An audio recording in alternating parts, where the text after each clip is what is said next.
Շնորհակալություն մեծարգո նախագահ, մեծարգո վարչապետ, հարգելի գործընկերներ, սիրելի քաղաքացիներ։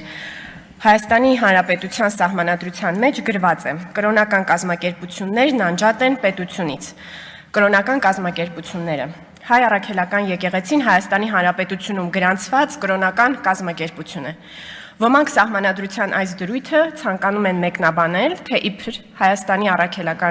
Հայ առաքելական եկեղեցին կարող է իրեն պահել որպես պետությունից դուրս եւ պետությանը զուգահեռ կառույց, սկսած պետությանը սեփական եկամուտների մասին տեղյակ չպահելուց, մինչև իր սեփական եւ ուրույն արտաքին քաղաքական կոնցեպտներով հանդես գալը։ Սակայն սահմանադրության վերոնշյալ դրույթը իրականում այն մասին է, որ Հայաստանի Հանրապետությունը չունի պետական կրոն եւ երաշխավորում է կրոնի ազատությունը։ Ահա թե ինչու կրոնական կազմակերպություններից որևէ մեկի պետության մաս չկազմելու մասին այս հոդվածում գրված է նաև, որ Հայաստանի Հանրապետությունում երաշխավորվում է կրոնական կազմակերպությունների գործունեության ազատությունը։ Նման դրույթ իրենց սահմանադրություններում ունեն բոլոր այն պետությունները, որոնք միջնադարում աստվածատուր հռչակված միապետություններից անցում են կատարել դեպի աշխարհիկ հանրապետություններ։ Այսպիսով, այս դրույթը իրականում Հայ առաքելական եկեղեցու պետությունը կառավարելու հավակնությունները սահմանափակելու մասին է եւ ոչ թե նրա արտոնյալ պետությունից դուրս դիրքի մասին։ Ահա թե ինչու մեր սահմանադրությունը այս հոդվածից անմիջապես հետո ունի մյուս հոդվածը, որով Հայաստանի Հանրապետությունը ճանաչում է հայաստանյաց առաքելական Սուրբ եկեղեցու որպես ազգային եկեղեցու բացառիկ առաքելությունը հայ ժողովրդի հոգևոր կյանքում, նրա ազգային մշակույթի զարգացման եւ ազգային ինքնության պահպանման գործում։ Անշուշտ հայ առաքելական եկեղեցին մեր ազգային ինքնության մասն է եւ բացառիկ առաքելություն է ունեցել մեր ազգային ինքնության պահպանման մեջ։ Ես իմ նախորդ ելույթներից մեկում խոսել եմ այն մասին, որ Օսմանյան կայսրությունում արդարացված էր հայ առաքելական եկեղեցու այդ ժամանակվա կաթողիկոսի իսկ բնորոշմամբ գազանազուսպ եւ լարախաղաց լինելը եւ այն մասին, որ այժմ Հայաստանի Հանրապետության որոշելիքն է լինել գազանազուսպ եւ լարախաղաց, թե չլինել։ Այս անգամ խոսենք պարսկական կայսրության օրինակով, հասկանալու համար, թե ինչ զոհողությունների է գնացել հայ առաքելական եկեղեցին մեր ազգային ինքնության պահպանման իր ստանձնած առաքելությունը կատարելու համար, ինչպես են այդ զոհողությունները փոխել մեր եկեղեցին եւ ինչպես այժմ պետք է փոխվի հայ առաքելական եկեղեցին։ Դպրոցում բոլորս էլ սովորել ենք, որ պարսկական կայսրությունում քրիստոնյա մնալու համար անհրաժեշտ էր վճարել գլխահարկ։ Ընդ որում առնվազն 17-րդ դարում պարսկական կայսրությունը շահագրգռված չէր քրիստոնյաների կամ քրիստոնեության վերացմամբ, քանի որ դա կհանգեցներ ֆինանսական կորուստների։ Այն աստիճան, որ յուրաքանչյուր քրիստոնյա հպատակ, ով ընդունել էր մահմեդականություն, ամեն պահի կարող էր վերադառնալ նախկին կրոնին, եթե ընդամենը պարտավորվեր վճարել այդ հարկը։ Իսկ ինչ էր վճարում մեր եկեղեցին։ Պարսկաստանում յուրաքանչյուր պաշտոն, ինչպես յուրաքանչյուր պաշտոն, այդպես էլ կաթողիկոսի պաշտոնը պետք է գնվեր։ Կաթողիկոսը շահի հանդեպ ոչ այլ ինչ, քան իր հավատարմությունը պետք է արտահայտեր նրան ճոխ ընծաներ բերելով։ Իսկ եպիսկոպոսները իրենց պաշտպանությունը պետք է գնեին կաթողիկոսից այնպես, ինչպես կաթողիկոսն իր պաշտպանությունը գնում էր խանից կամ շահից։ Այսինքն հայ առաքելական եկեղեցին իր գոյությունը պահպանելու համար ստիպված է եղել մերվել պարսկական կայսրության բացարձակապետական կարգում գործող ֆինանսական եւ հիերարխիկ բուրգին։ Այս մասին մենք կարդում ենք պատմաբան Աշոտ Հովհաննիսյանի հայ ազատագրական գաղափարին նվիրված նախորդ դարասկզբի գրված գրքում, որտեղ նա ասում է, որ հայ ազգի ազատագրության մասին մտածող հայ մելիքները իրենց ծանր կացության մեջ այլևս չէին կարող համերաշխ լինել կղերի հետ, քանի որ մեջբերում եմ պարսկական պետական իմաստության վարքականոններն ավելի ու ավելի յուրացրած եւ գոյություն ունեցող համակարգի հետ համերաշխ ապրող կղերին այլևս հնարավոր չէր ներգրավել ազատագրական ծրագրի մեջ։ Գիտեք, մեր պատմությունը կրկնվելու հատկություն ունի, քանի դեռ մենք գիտակցաբար այն ինքներս կերտելու պատասխանատվություն չստանձնենք։ Ինչպես այն ժամանակ հայ առաքելական եկեղեցին ազատագրական պայքարի գաղափարի կրողը չէր, հաշտ էր կայսրության հետ։ Այդպես էլ այժմ հայ առաքելական եկեղեցին մեր պետության գաղափարի կրողը չէ։ Բայց մենք դա կփոխենք, որովհետև առնվազն մեր ժողովուրդը անտեղի չէ եկեղեցուն ի պահ տվել իր վանքերը։ Սիրելի քաղաքացիներ, քանի դեռ մենք քանի դեռ մեր եկեղեցին չի ընդունել մեր պետության գերակայությունը որպես մեր ժողովրդի կամքի արտահայտություն, այն շարունակելու է լինել կայսրությունների մեջ դարեր շարունակ գոյատևելու համար ձեռք բերած հատկությունների կրող։ Ես առիթ ունեցել եմ նկարագրելու, թե ինչպես է մեր եկեղեցին կամա թե ակամա բաղձում մեզ վերադարձնել այն վիճակին, երբ ինքն էր մեր ճակատագրի տերը։ Այս անգամ ցանկանում եմ հանրության ուշադրությունը հրավիրել շուրջ 1 ամիս առաջ տեղի ունեցած մի իրադարձության վրա,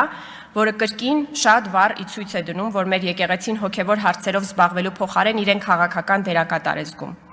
Այս տարվա ապրիլի 27-ին Բալթյան երկրների հայոց թեմի առաջնորդ, գերաշնորհ Տեր Վազգեն arczepiskopos Միրզախանյանը Հայաստանի Հանրապետության վարչապետի Էստոնիա կատարած այցի ժամանակ ասել էր.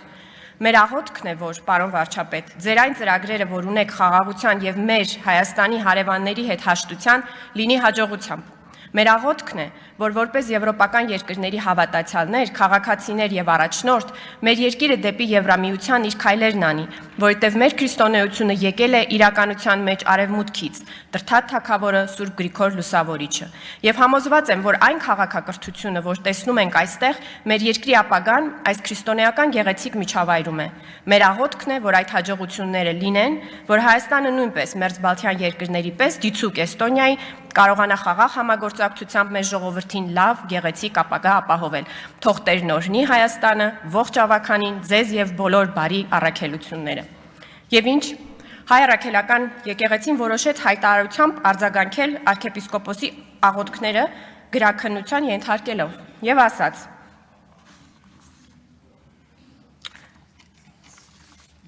Թեմակալ առաջնորդի կողմից արտահայտված որոշ մտքեր եւ դատողություններ խիստ սուբյեկտիվ են, այսինքն աղոթքները սուբյեկտիվ են, անհատական եւ վերագրելի չեն եկեղեցուն։ Որևէ հարցի առնչությամբ գնահատականներ հնչեցնելիս, հատկապես երբ եկեղեցու պաշտոնական դիրքորոշում առկա չէ, եկեղեցականները որոշապես պետք է շրջահայացություն եւ զգուշավորություն դրսեւորեն թյուր մեկնաբանությունների տեղիք չտալու համար։ Այսինքն ինչի հետ համաձայն չէ մեր եկեղեցին որպես ինստիտուտ, որ Հայաստանի վարչապետը հաջողի, որ Հայաստանը հարևանների հետ խաղաղության հասնի, որ քրիստոնեությունը արևմուտքի կրոնն է, որ Հայաստանը շարժվի դեպի Եվրամիություն, որ Տերն օրհնի Հայաստանը։ Բայց ամենակարևոր հարցը, սիրելի քաղաքացիներ, հետևյալն է. մեր եկեղեցին որպես կառույց պետք է կարծիք, ավելին պաշտոնական դիրքորոշում ունենա այս հարցերի վերաբերյալ, որ անհատ եկեղեցականն էլ որպես մարդ, որպես քաղաքացի չկարողանա արտահայտել իր դիրքորոշումը։ 44-օրյա պատերազմի ավարտից ի վեր Հայաստանի Հանրապետության Հայաստանի ժողովրդի ինքնակազմակերպման գերագույն ձևի դեմ ընդվզել են ապապետական, կայսերական քաղաքական մտքի կրող գեներալներ եւ դիվանագետներ, ընդվզել են եւ ընկրկել։ Այժմ այդ քաղաքական մտքի բուն ծնողի եկեղեցու հերթն է։ Վերջը պարզ է։ Գուցե զինված ուժերի գլխավոր շտաբի նախկին պետի նման դիմի Հայաստանի Հանրապետության վարչական դատարան։ Հիշում եք, նա էլ իր ընդվզումից հետո ստիպված եղավ այնուամենայնիվ առերեսվել պետության հետ։ Եվս 3 փոքր նկատառում։ Մարդիկ հարցնում են, միթե եկեղեցու որոշ սպասավորների կուսակրոն չլինելը քննարկելը նրանց անձնական կյանքին միջամտություն չէ։ Այս քննադատությունը բաց է թողնում մի կարևոր հանգամանք։ Կուսակրոնությունը հանրայնորեն հռչակված պայման է մեր հազարամյա վանքերը խնամելու համար եւ ոչ միայն դա անելու համար։ Եվ մեզ հետաքրքիր է ոչ թե ինչ-որ մեկի անձնական կյանքը, այլ երեսպաշտությունը, կեղծիքը դադարեցնելը։ Կամ կյանքը պետք է համապատասխանի կանոնագրքին, կամ կանոնագիրքը կյանքին։ Երկրորդը, երբեմն նաև կարծիք է հնչում, թե ահա մենք թողած օրինակ Իսրայել-Իրան հակամարտությունը զբաղված ենք հայ առաքելական եկեղեցով։ Հայ առաքելական եկեղեցու խնդիրները իհարկե պետք է լուծվեն, քանի որ սա ուղիղ կապ ունի մեր երկրի դիմակայունության եւ անվտանգության հետ։ Պետք է լուծվեն թե կայսերական օրակարգերի հարցերը, թե քաղաքականությանը եւ ընտրություններին չմիջամտելու հարցերը, թե եկամուտների եւ հարկերի հարցերը, թե կանոնագրքին համապատասխանության հարցերը, թե բանակի հետ կապված արտոնությունների հարցերը։ Եվ մի վերջին նկատառում բառապաշարի հետ կապված։ Ոմանց նուրբ հոգիները ցնցվել են վարչապետի բառապաշարից։ Իմ նուրբ հոգին եւս, պարոն վարչապետ, խստորեն դատապարտում եմ։ Սակայն ոմանց պարագայում այդ ցնցումը արժանի ցնցում էր, քանի որ արդեն որ երրորդ տարին է, գուբերնատորները, նրանց սպասարկող հոգևորականները, որոշ բլոգերներ կարծում են, թե երբ հարվածներ են հասցնում պետությանը, դուք պետք է ձեռքերը ներքև պահեք, ինչու եք բարձրացնում, ինչու եք պատասխան հարվածներ հասցնում։ Խստորեն դատապարտում եմ եւ ամբողջությամբ աջակցում, պարոն վարչապետ, դարերով կուտակված մեր խնդիրները լուծելու ձեր հանձնառությունը, որպես քաղաքացի, որպես падգամավոր։ Սիրելի քաղաքացիներ, կասկած մի ունեցեք, մենք չենք մոռացել մեղմ եւ բարեկիրթ լինելու ձևը, այդպիսին կլինեն բոլորը եւ շուտով։ Շնորհակալ եմ։ Չմոռանաք հավանել տեսանյութը եւ բաժանորդագրվել Civic AM-ի YouTube-յան էջին։